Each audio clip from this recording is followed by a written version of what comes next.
Hi, I'm Adam.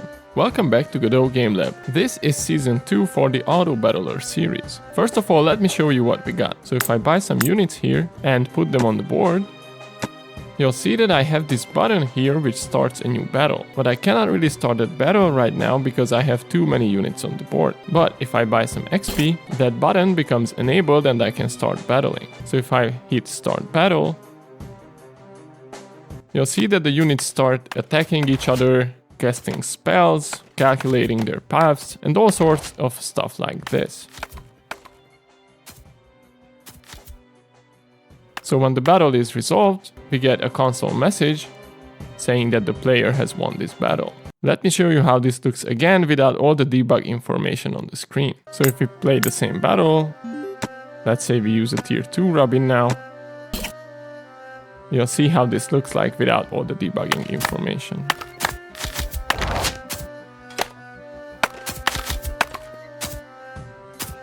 Without further ado, let's get started. So you might have noticed that some of the stuff I promised is still missing from this demo. That's because I decided to split this season into 2 parts because I'm quite busy right now, but I wanted to start recording videos again and get back into the shape of producing content. So the things we don't have yet are the modifier system, which will be really similar to what we had in the Slay the Spire course. We don't have activating trait bonuses yet, tooltips, and the item system, similar to what you know from all the auto battlers you love, like TFT or AutoChess, right? You can put items on your units to make them stronger, and you can combine items into more powerful ones. Regardless, the prerequisites for this season is to finish Season 1 first, because we'll build on the foundation we laid out in the previous season. In terms of numbers, we have quite a few new scripts and lines of code, even though this is only the first half of the season. We have 30 new scripts, totaling in 58 scripts. We have almost 1,000 new lines of code, totaling in more than 2,000. This is white spaces and blank lines included. And the longest script is 125 lines long, again with empty lines included. Strangely enough, it's the unit stats resources script, because there's quite a few data we want to provide for units. In terms of the high-level architecture, not much has changed since Season 1. One of the new additions is a battle handler node, which resides directly under our arena,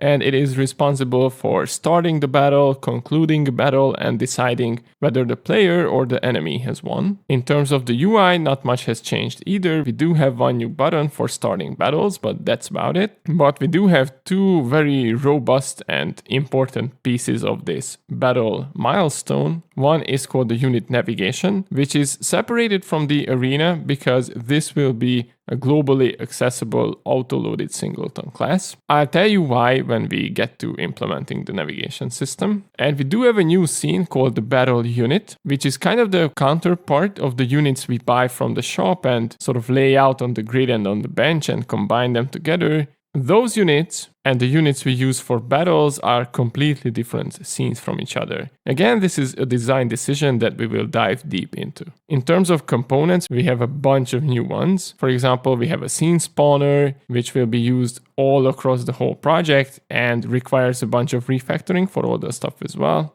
Also, we have one-time animation, which deletes itself after playing that one animation. We have flip sprite to direction, hitboxes, hurt boxes, and the list goes on and on. We have a lot of new scripts, which come with a lot of new components as well. In terms of data, we have one new resource called game state, which is super simple. It just provides a data layer, a way to tell the game whether we are inside a battle or preparing for one. So all the systems who need to behave differently when the game state changes can be notified with this resource. And also, it's not a new resource per se, the unit stats, but we'll expand upon it a lot. So it becomes the longest script in the whole project. Also, this season will include a bunch of refactoring and restructuring the folders for the game, because in hindsight, dumping everything into a components folder might not have been the best idea. So that's about it. That's what you can expect from Season 2 of the AutoBattler course. Hope you're excited, and I'll see you in the next one. Bye-bye.